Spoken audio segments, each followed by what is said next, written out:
August 29th, 2016. Some of you may remember that date as the day I said this. I was working on this new project, which is...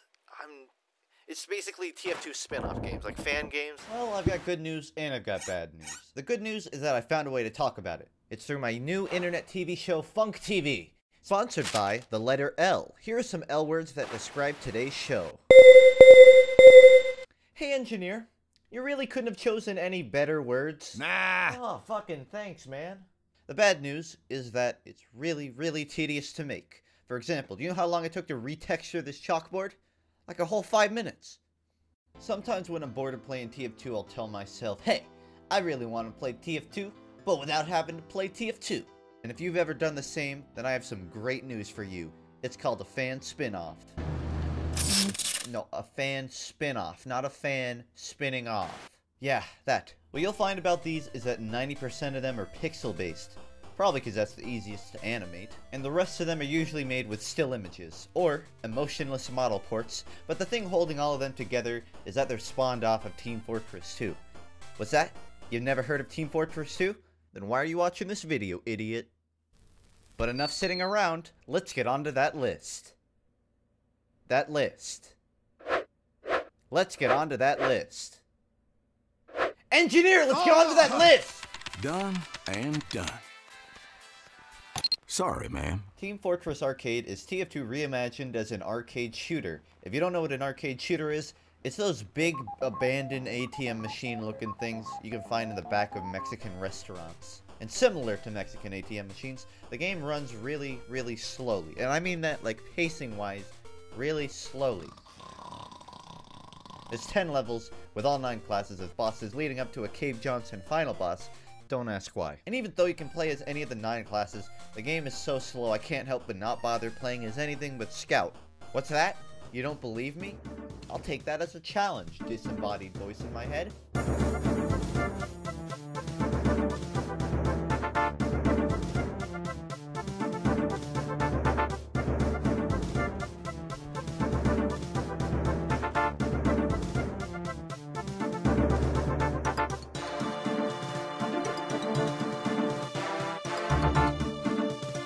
Officially, in 1 to 2 weeks, I will be crowned the world record speedrunner of this game.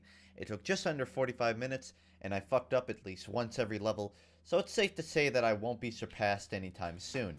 Now, I may be the eventual only surviving world record holding speedrunner of TF2 fan spin-off games, but the next game on the list is one that you can't speedrun. After all, next one on the list is Sandwich Maker. A game where you make sandwich!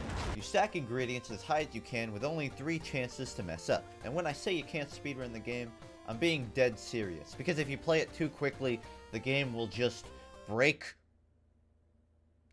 One thing I don't understand about this game is me myself being a visual representation of a content creator's voice animated within the Source Filmmaker program. I've never personally seen a sandwich that wasn't already completed and indestructible. Like, look at this. What is this thing made out of? It's like polyester. Man, that's a lot of cheese. What is this, an EU lobby? Nobody gets that joke. Man, what is this, a bread sandwich? Oh, what the fuck? The highest I've managed to get in this game is around 1.75, but as far as I know, there's no limit, so if you manage to beat me, then let me know. You probably will, it's not that hard. Next on the list is Gang Garrison. Do you really need me to explain this one? It's probably the most well-known fan game of TF2. Imagine you took TF2, then you flattened it, removed the X-axis, and then pixelated it. There you go. Gang Garrison, everybody. You'd think the servers would be dead after all these years, but you can usually find at least one with a few people running around on it. Most of the classes act exactly the same as they do in TF2, except for stuff like the Spy, where... Come on! Come on! Come on! Come on! Yes!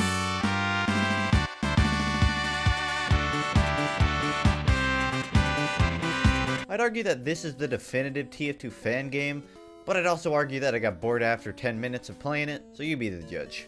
For years, people argued whether the Pyro was a boy or a girl. Well, finally, we have our answer. The Pyro is an anteater.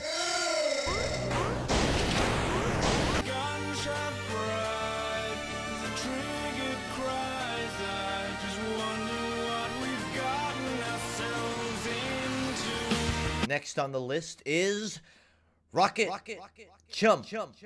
So you rocket jump around.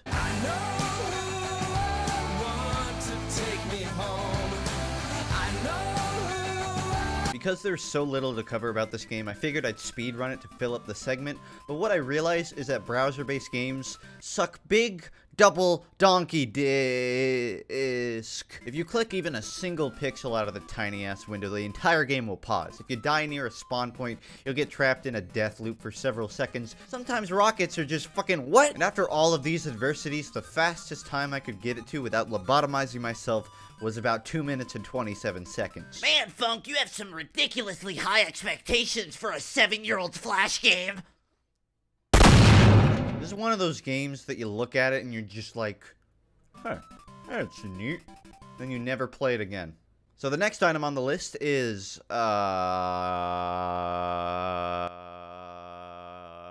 What's wrong? The script says the next game is TF2 DS, but I don't know what DS stands for. Oh, that stands for Dating Simulator. What? Dating Simulator. You know, like a visual novel. I quit. What? You can't quit. Oh yeah? Watch me. Good for nothing, punk, rock blasting son of a bitch. Alright. TF2 Dating Simulator is a fan-made visual novel of Team Fortress 2, where you live out the fantasy of going to a TF2-themed high school. You know what, I really don't want to do this. Could we just skip it, Second Engineer? You can't skip it, partner. I'm really not comfortable reading this thing. Too bad, partner. Well then, I quit. What? You can't quit. Watch me. The game starts out with you running into your teacher in the hallway and I can't do this. Tiny Engineer wearing a cowboy hat. You have to do it. This is downright degrading. Somebody's gotta do it. Well then, I guess I quit. What? You can't quit. Watch me.